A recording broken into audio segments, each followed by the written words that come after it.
If you hate Zack Snyder, then I got some good news. And if you're a fan of zombie movies, well, I've got some really good news. Stick around.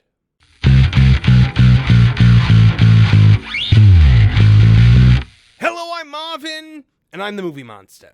In my opinion, Zack Snyder is a talentless hack, a pompous, ignorant edgelord obsessed with lighting his own thoughts on fire in super slow motion and trying to convince you that it's deep cinematic art. Snyder destroyed the DC cinematic universe, and every last ounce of DC's modern-day issues at the box office rests squarely on his shoulders. Instead of giving us the classic characters we all love, he gave us a dour, sour, colorless, joyless skid mark on the screen, dubbed the Snyderverse by his devoted and surprisingly aggressive fans. And because people didn't want to see Batman killing people with firearms and Superman murdering, smirking, and sulking his way through another color-sapped emotional slog, we're getting James Gunn's rebooted DC. However, that too might be destined for failure just because Zack Snyder has completely decimated people's confidence in this brand.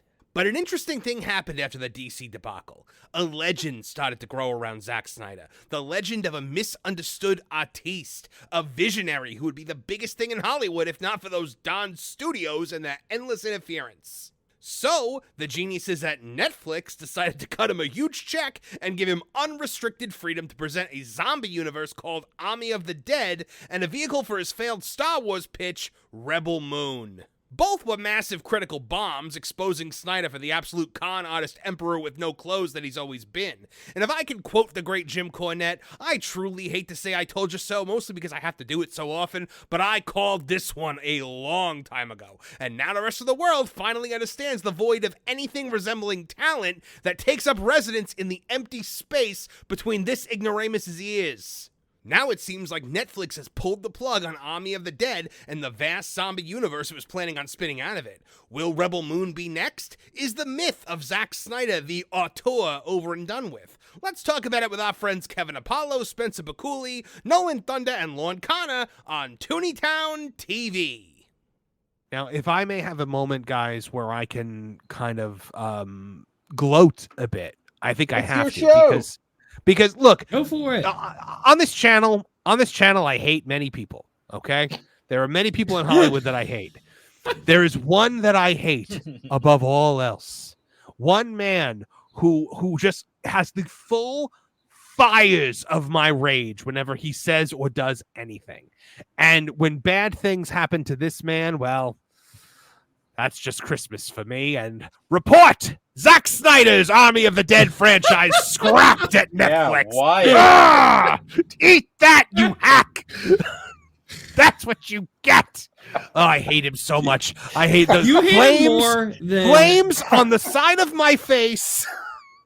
Go ahead, Nolan. A custom angry Marvin puppet. Do I hate him what? Do you hate Zack Snyder more than Lana Lang on Smallville? Oh, yes, God. I hate Zack Snyder more than any human being on the planet. Like I will never forgive him for what he did. For what he did to DC. You got so angry you were mimicking Mrs. White from Clue. That's yes, I was. I'm glad somebody got that reference. But yeah, so a report claims that Zack Snyder's horrible Army of the Dead franchise. I'm adding my own editorializing in here to John Trent's article. Has been scrapped at Netflix following the director's lackluster Rebel Moon films, which to call them lackluster is very generous. It is very clear. Zack Snyder went in. He pitched a Star Wars film to Kathleen Kennedy. She said no for some reason. Thank God, because that would have been the marriage from hell for me. And then he went and made it for Netflix, and it's so terrible. I haven't watched the whole thing. I've just seen snippets.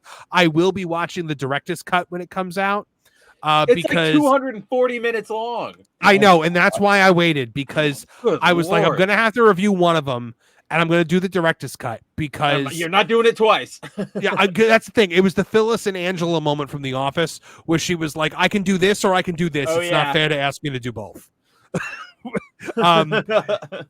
These movies are reportedly the worst of the worst. They're just so bad. When I watched like Nerdrotic and The Drinker like rip them to shreds, I had such like Oh, it just felt amazing for me. But back in January 2021, James Hibbett at Entertainment Weekly reported that alongside Army of the Dead, Netflix had also invested in a 4-hour animated television series set in the franchise. He also detailed that the series was expected to dive into the plague's origin, which is another genre departure for the project, as most zombie movies and TV shows tend to either keep the origin of the outbreak frustratingly vague, like The Walking Dead, or devote only a single scene to it, like 28 Days Later. I've done a very deep dive with the why of the zombie plague and where it starts, Snyder explained, because he's an edgelord. Suffice to say that it does come from Area 51. That's the film's opening scene, and then the whole cast is in the animated series, along with Christian Slater as the bad guy. We really do a super deep dive on where this zombie plague came from. Shut up. Hold on. No one cares. I thought it was pretty clear where it came from in the beginning of the bloody movie. You see a spaceship leave Area 51. And then the alien bites people. Kevin, this is a man who thought that we needed to see a woman weirdly sniff Aquaman's sweater and then sing while he swam away. He's not one for trusting his audience to get anything. Oh my goodness. Here we go. Boris Kidd. Go ahead. I just don't get it. I was just going to say that wasn't a spaceship, Kevin. That was swamp gas. It was a weather balloon. At the Hollywood Reporter noted in July 2021, the franchise had expanded to a sequel as well as the animated series and the Army of Thieves prequel. On the docket is a sequel he is developing with the first movie's co-writer, Shay Hatton, something he would tackle after Rebel Moon. That's adorable. Now the Rap's Drew Taylor reports the plans for the animated series as well as a sequel, Planet of the Dead, have been canceled. He detailed the animated series was quietly canceled along with plans for subsequent films. While it appears the franchise has been scrapped, Snyder's wife, Deborah, attempted to spin a positive, noting that Six Flags theme parks will have an Army of the Dead theme during Halloween. She said it's going to be a really cool experience. I'm sure it will. This report comes in the wake of Rebel Moon Part 1, director's cut, failing to break into Netflix's top 10 movies the week it released. The film arrived on Netflix on August 2nd and was unable to surpass 3.6 million views, which was how many views 10th ranked The Marksman for the week of July 29th to August 4th. The original release of Rebel Moon back in December 2023 topped Netflix's English language films for the week it debuted, with 54.1 million hours viewed and 23.9 million views. In its second week, total hours viewed and views increased to 77 million hours and 34 million. It's a 42.3% increase in the total hours viewed. However, by the time Rebel Moon Part 2, The Scar Giver, edgelord, debuted in April, it only brought in 44.2 million hour views and 21.4 million views. In the second week, viewership fell to 38.8 million hours and 11.8 million views. It's a decline of 12.2% in total hours watched and 12.1% in total views. So, major failure. Zack Snyder has majorly failed in his zombie thing. And, before I get into more of this, I do see our good friend Lorn Connor has to run. Lorn, anything you want to say about Zack Snyder? I'm not a fan of his either. The only project that I did like that he did was Watchmen. I think I'm the one guy who liked Watchmen. That was it was the thing for it was the project for him, I will say. The rest of the stuff I've never really been a fan of his. I think when I've seen him deal with people, I think he's a nice enough guy, but he's the classic misunderstood artist. He's always misunderstood, and I don't think that's going to change anytime soon. All right, so Zack Snyder is a putrid hack. Let's keep going on this. He just everything he says, everything he does is just the antithesis of what I like in this world. When he's like, superheroes killing people, you gotta stop defending your god, man. I'm so far down the road on that. Alejandro, I'm choking on my hatred. You're kind of making him sound like he's like a stoner on the street, like doesn't have any money. He's like, yeah, Superman needs to kill people, man. Yeah, no, it's like that. Alejandro Melendez, what he's like, yeah, says, what about Dave Meltzer, Marv? I would rather sit down with Dave Meltzer than I would sit down with Zack Snyder. I mean, he is just look, Dave Meltzer pollutes the wrestling business, which I love dearly. Zack Snyder took the thing that I love the most, the DC universe, and made it into I would rather watch Don't give David Goyer a get out of jail free card. No, David Goyer's part of it. Don't worry. you. But it's not called the Goyer-verse, Kevin. People, obnoxious pinheads aren't sitting around here going hashtag restore the Goyer-verse. By the way, But they are doing hashtag release the Ayer cut, which guys like it's not going to help that movie. I'm sorry. It's not going to help at all. It's so funny. I like David Ayer as a director. And when Me too. I love End of Watch. That's such Dude, End of Watch is one of my favorite movies. And when I watch the Suicide Squad, I have a feeling what he wanted to do, just knowing how he makes movies. But I made a point to say this a couple days ago. People crap on that movie, but that movie made a poop ton of money. Made a poop ton of money without China. A poop ton of money without China. Resonated with the wrong demo. Critics hated, but resonated with the wrong demo apparently, and I likened it to rock and roll versus liking hip hop, and then it sold a ton of it made a killing with the soundtrack. So the merch, the merch moved. So it was the first one or the second one? The first one. I detest the second one. So it had everything going for it that BVS did not. It just had the stink of BVS weighing it down. That said, bro, give it up. It's been like almost a decade. Nobody wants it. I get guys, it. You're pissed you didn't get your Gotham City Sirens movie, which to this day I still say if they had just done that, we would probably still be talking about how awesome that movie was versus getting. I kind of agree. Yeah. I feel like they would have ruined it. They just haven't had a good track record these days. I feel like could be $1 billion movie, but I just don't trust anybody in Hollywood to do it justice these days. All right, guys. Talking about David Ayer and the squad is all well and good. We're getting away from the topic here. Zack Snyder sucks. and he got something taken away from him, and I need to do my victory lap. Look, run it back. Run around. I believe that the Joss Whedon version of Justice League is infinitely superior to the Drek that he put out as his director's cut. Infinitely superior. Based solely on the fact that he got Superman right. That Superman, facial mustache CGI notwithstanding. When he's talking to the kids in the beginning, I'm like, oh, look, it's Superman. When he shows up at the end and he's like, I believe in truth, but I'm also a big fan of justice. I'm like, oh, that's Superman. When Henry Cavill drops in and he looks at Batman and he goes, how can I help? Instead of just sneering while pummeling a downed foe into oblivion. I'm like, oh, look, that's Superman. So, I think that the Snyder Cut, I have watched it one time in my life. The only time I will ever watch it again is if somebody's willing to give me a whole lot of money for a reaction.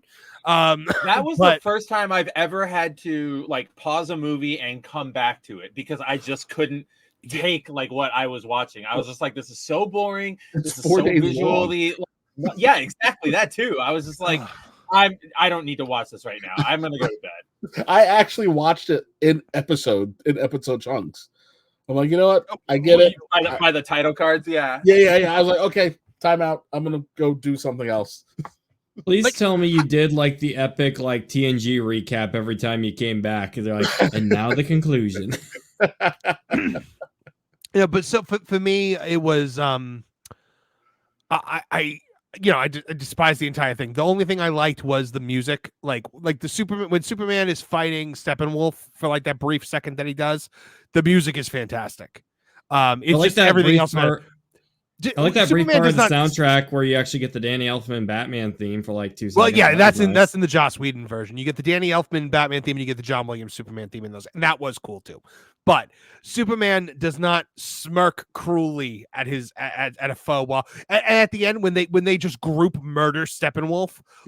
Here's how that actually ends. The portal opens. We know we're about to close it. Superman has Steppenwolf alive, throws him down between him and Darkseid and goes, I think this belongs to you.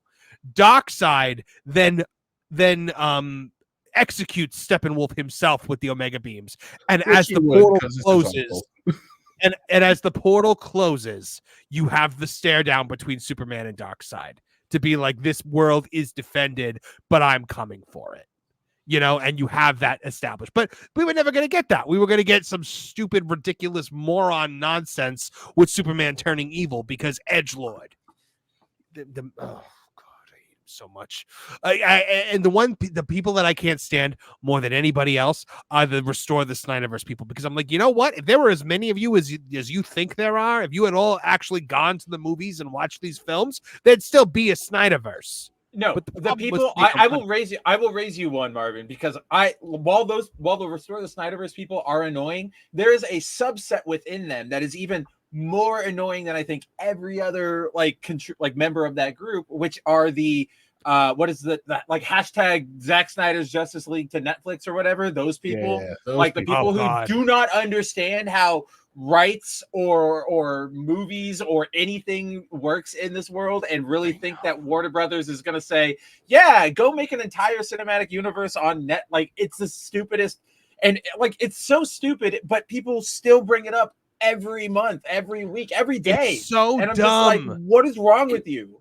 And it's, if I could take a minute here, it's because of the Snyderverse that people don't care as much about Batman anymore. You had legendary filmmakers like Tim Burton and Christopher Nolan making the pedigree that is having a chance to do Batman. And now we have Matt Reeves' Batman, where people barely even talk about it anymore because of Zack Snyder's take on Batman. Because Zack Snyder, go ahead. He gave us a new Batman. He gave us a Batman that I thought was going to be fantastic. I do think Batfleck with a good script would be fantastic. I liked his little scene. I liked his scenes in The Flash, for instance. It was the only thing about The Flash that I liked. It was Batman stuff. But when you are telling a Batman story, The Dark Knight Returns is a wonderful story, but edgelords need to let go of it. It's the last Batman story. It cannot be your first Batman story. I'm sorry. Agreed. Is the single most destructive outside of comic book property ever. It is all people want to see. I'm like, no, you don't understand. One, it's not the 80s anymore. This was a very special moment in history where we had to tell a very specific story that served a very specific purpose and had a lot to do with social commentary. Can we just effing stop? Please. I don't want to hear I don't want to hear the word Dark Knight Returns in a sentence anymore. You don't get you don't get the actual gravity and actual story of The Dark Knight Returns without all the without Batman having a history. You don't start there. You have to build to it because it's him coming back and going, I can finish. Essentially, for my Halo fans out there, I'm finishing this fight. That's exactly what The Dark Knight Returns is. Not I'm starting this fight and I'm just going to beat everybody up. No, but you know what the other story is that you can't just hot shot, that you have to build to? The death of Superman, the other thing that he did in that movie. Yes. Yes. No, 100% agree. You have to blame Roman on that. We had to I guess we had to drop that load because they've been holding on to it for 2 decades, and it's like why, guys? Why? And why wouldn't you? Why would you be so? It's the same reason why they've never been able to do the death of Gwen Stacy right. They just want to jump right into it as early as they can, either in the first movie with sorta kinda in Sam Raimi's, and then the second movie with Mark Webb. It never works. You need to build on this for at least 2 seasons of something, not just jump right into it. It takes away all the fun. Especially in an era where we're assuming we're going to make more than one movie, or we're going to do more than 3 at this point. Just kind of take the time to do it. What is the rush? There are so many other stories that take place in the span of a single issue that have major impact on the story that you can tell and kind of build around, because that's the beauty of comics is, just like soap operas, there's an A, B, C, and D story happening all at the exact same time. We can cram this into the now overly indulgent 2.5 hours plus that these movies have become. Completely agreed. It's and we know that these comic book stories can be adapted and adapted well. The best version of Batman is Batman the Animated Series. The best version of Spider-Man, adaptation-wise, was honestly Spectacular Spider-Man. It took its time. You got to see Peter as a character. Could you imagine if we did something like, let's take one of the most crazy Batman stories out there, something like Batman Beyond Return of the Joker, one of my favorite movies of all time. If they did that right from the get-go of Batman the Animated Series, it wouldn't have worked nearly as well. I don't think it would have been bad, but I don't think it would have had the gravity and the weight of just getting to see Batman versus the Joker again. We've taken these characters and downplayed their role so much now to where Batman has been broken into his core of like brooding hero who's also a detective. Joker, this insane psychopath who laughs a lot. You've taken away all of the DNA and the soul of these characters to where now it just feels so trivial and by the books to where people just don't care as much now, and they just long for that universe of these characters, which made them good, not just the characters that made them good. The death of Superman is a moment that is felt around the world all at once because Superman is everyone's hero. He's everyone's friend. You know, even though you don't know him, you feel as though you know him. He is the guy who has just single-handedly kept this world together, all right? The world mourns that loss. The abundant joy in the only good scene in Superman Returns, the plane scene. When he comes out of that plane at the end of that plane crash scene and the world rejoices, that's what you need. That's the level of attachment the world needs to Superman for the death of Superman to hit. And to do it when there's no Justice League yet is another gross misstep because the pain, how it breaks Bruce, how it breaks Diana, when you have the Justice League as the pallbearers in the funeral, like that's what makes it a poignant story. They hot-shotted it and they made Doomsday into a Lord of the Rings cave troll. Go ahead, Kevin. What were you going to say? Two things. There's actually two really good scenes in Superman Returns. It's the plane rescue and then the subsequent back montage.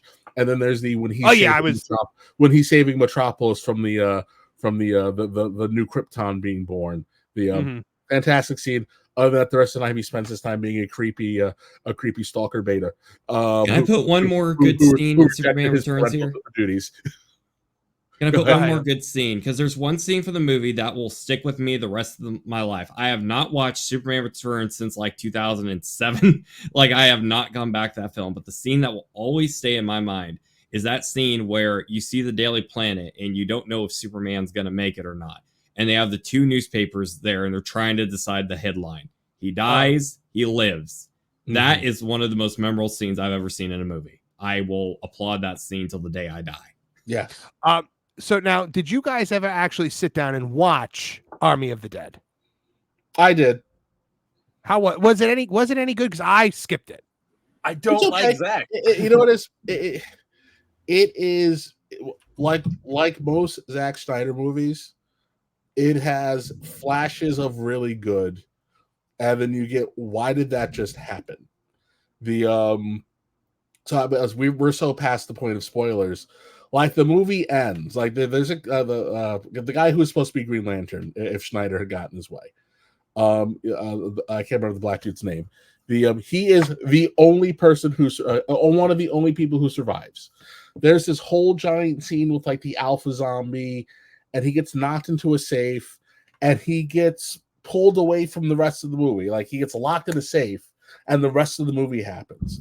The safe opens. And then, like, he gets the money, he gets on a plane. All of a sudden, he feels sick.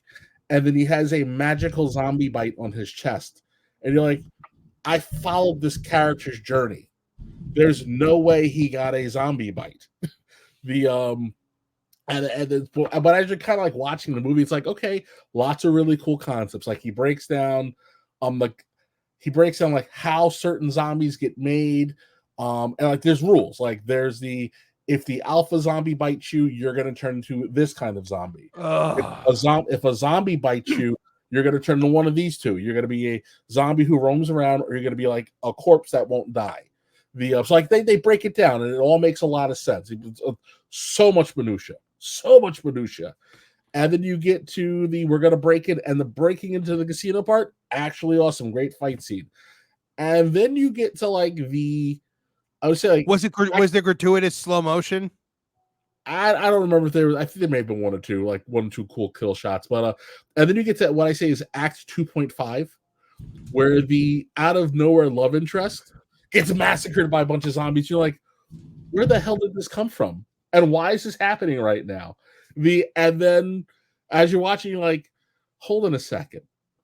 Everybody would have lived if Batista's daughter wasn't an a-hole.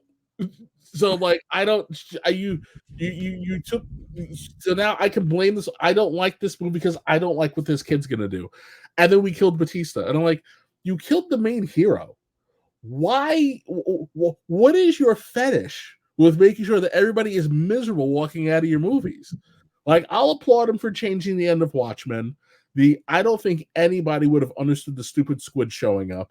The 300, I don't care what it says, 300 is a masterpiece that had cultural impact, especially if you worked in the fitness industry. The people were losing their damn minds. I didn't go to a single meeting where someone wasn't yelling Spartans. And it was it gave us some of the greatest internet memes of this generation. Yes. But those are the things he should be doing. Adapting somebody else's work is fine. To do a stylized version of somebody else's work. Watchmen is basically like word for word in the script. Like the majority of it is the same.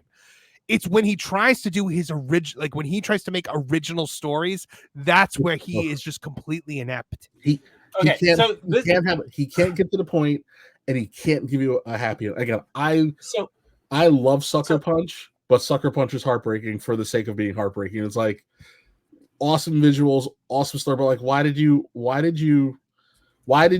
was I not rewarded for watching this 57-hour movie? Right. Spencer, what you had smoke coming out of your I was just gonna say, so on this topic, I'm glad you brought it up because Marvin, I don't know, I think I may have said this on a pro show or a TPP show at some point, but my take on Zack Snyder is that like everything is right, but this is the way I always envision him writing stories is that he's really good at big bombastic set pieces, but he doesn't understand how to get things there or how to connect them or how anything makes sense. And I essentially equate it to a kid playing with his toys and going, Marvin, when Goku, he will fly over here, he'll fight the Gundam, and then he throws him up and he, boom, this super cool kick. And then he comes down, he does that. And then everybody goes, okay, cool, Zach. How do we get there? And he goes, in slow motion. And they heard something wrong. I don't know. But then in the next scene, now he's flying. Like, that's how I imagine all of his script writing things go. You just described Batman v Superman. Exciting. Yeah, exactly. He is just an early 2000s dude bro edgelord. And just everything has to be in that vein, and I can't stand it. Well, and he's working on the wrong projects. Well, thankfully, the world is being spared more of his horrible alien zombies. However, it does seem, at least for now, that we may have to suffer through the third Rebel Moon. Like, how bad does Netflix feel that they keep making these insane bets on him? Like they said, Army of the Dead will immediately give you like an expanded universe with merchandising and everything. And they said, Rebel Moon will immediately give you merchandising and you get a spin-off and prequel comics. And it's like, you guys Netflix, know what it is? Netflix has Netflix seems to have this thing where if you are a director who ruined something, they'll give you $1 bajillion to come work for them. Benioff and Weiss, Zack Snyder. I'm shocked Patty Jenkins doesn't have a contract with them to develop something. Has Rian Johnson done anything with them? Hold on, Kevin. What do you got? Snyder got his Knives Out deal with Netflix. I believe Rian Johnson does have a Netflix deal, doesn't he? Yeah, doesn't Rian Johnson. Okay, yeah. That's just the only difference. Glass Onion, all that stuff. The onion, they're good. What it was one, filmmakers seem to like Zack Snyder. Like they all praise him, from Gunn to I think even Favreau at some point in time. They credit him with how they do the origins in the Marvel movies. And then also too, it was the The fact that the WB had done him so dirty, especially after his daughter died. So I think Netflix was like, oh, look at what we're going to do. We're going to take care of this guy that all these people really seem to like. And then they just gave him entirely too much creative freedom. And you get a very cool premise with a lot of really cool scenes and information overload. But you're like, I don't understand why any of this happened. But I would say, if you want to, the only thing you need to watch in Army of the Dead is watch the first 10 minutes and just be like, oh, this is how we got here. And then watch the last 10 minutes. Everything else is superfluous. It doesn't matter. It just doesn't matter. You can knock it down to 10. You can knock it down to like about 18 minutes of your time. The Critical Drinker said, and I agree with him wholeheartedly on this, that the greatest thing Zack Snyder could have ever done after the Justice League stuff was never make another movie again. Because there was this myth, this aura around him as this struggling auteur, this visionary who was just, battered down by these studios. And so now Netflix was like, do whatever you want. And now everyone's like, oh my God, this guy, they're seeing what I've been screaming about. I remember now. Yeah. I remember why we didn't like his movies that much. Yeah, they're seeing what I've been screaming about for years, that he's nothing, so I do want to hear what everybody wants to say about it. So sound off in the comments and let us know. So it looks like Snyder's days at Netflix may be done from the perspective of Army of the Dead. Unfortunately for humanity as a whole, and likely for the alien race that picks through the remainder of our society someday, he's still going to be releasing at least one more Rebel Moon film, along with 6-hour director cuts of each movie in this dull, lifeless series that no one with an opinion worth a damn has a single nice thing to say about. But that's all right, because Tooneytown TV is here for you now, and the very second old Scrody McBoogerballs slops out another colorless, soulless pile of disease-ridden excrement, your old pal Marvin the Movie Monster will be there to tear it apart. Thanks for joining us again today. I hope you'll check out Tooney Talk TV, our live stream pop culture podcast every Thursday night at 8 p.m. It's a great way to make your voice heard as part of the Tooneytown community. I also hope you'll check out Tooneytown Wrestling, our pro wrestling channel, and That Game Place, the That Pog Plays video game channel where I'm a regular host. If you liked what you saw here today, please like, share, and subscribe. Click that bell icon to get notified of new videos as they drop. From all of us here in Tooneytown, I'm Marvin the Movie Monster. Now get out of here!